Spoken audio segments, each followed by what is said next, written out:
Edward is the same colour as Thomas and the same size as James. He can pull carriages and push trucks.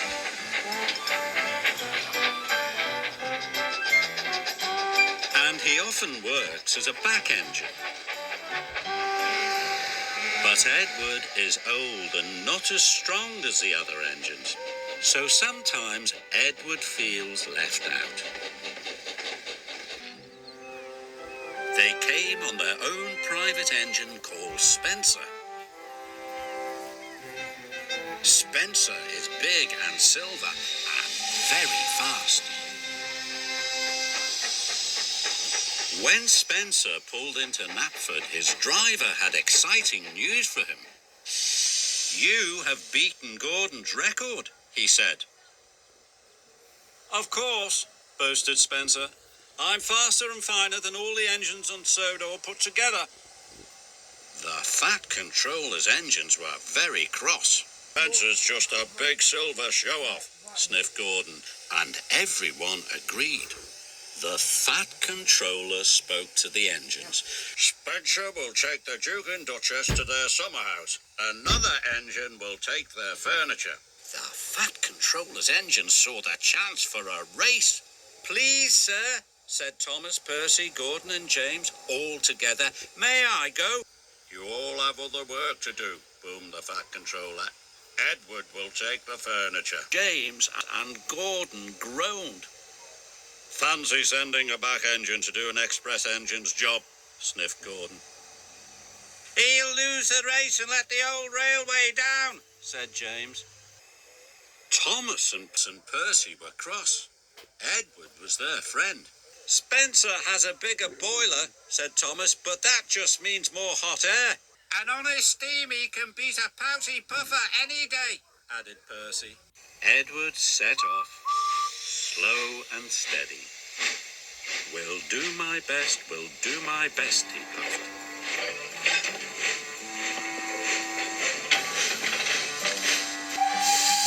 Spencer set off and quickly passed Edward.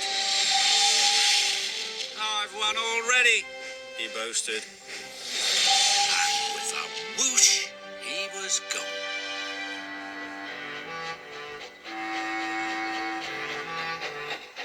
Edward came to the bottom of a steep hill. The freight was heavy and he felt very tired.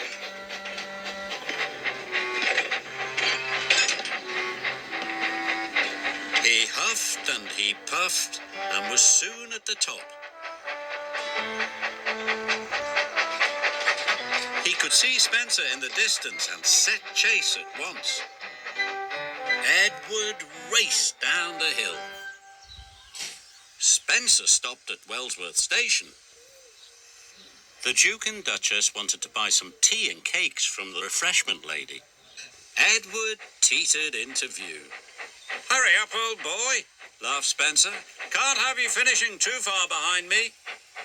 Edward wished he could have a rest too. But the station master and the porters had heard about the race. "Hooray for Edward," they cheered.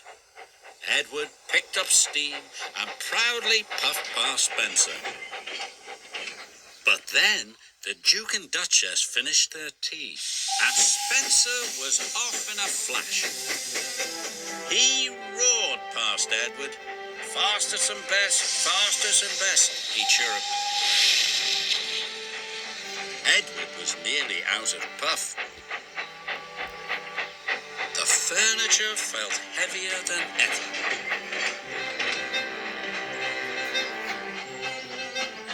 Up ahead, Spencer had to stop. The Duke wanted to take some photographs of the countryside. The Duke set up his camera.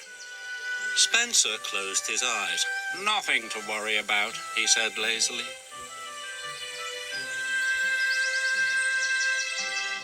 Gordon was returning to Brendam Docks.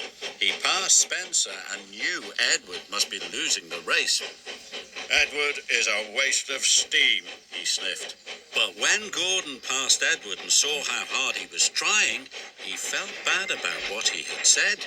"Well done, Edward," he called. "You are a credit to the railway." Edward was so happy his boiler tingled. He found puff he never knew he had. The Duke and Duchess had finished taking photographs and were back on board. "Time to go," said his driver and rang the bell. But nothing happened. Spencer was dreaming of victory. He didn't hear the bell. And he didn't hear Edward puffing past him. Spencer's driver rang the bell again. When Spencer finally opened his eyes, he could see Edward heading towards the summer house. Nearly there, he gasped. Spencer took off as fast as he could. But as he reached the siding, his driver ordered him to slow down. "These are old tracks and you are a very heavy engine," he said. "You must go slowly." Spencer had no choice. He had to slow down. And he trundled slowly down the siding.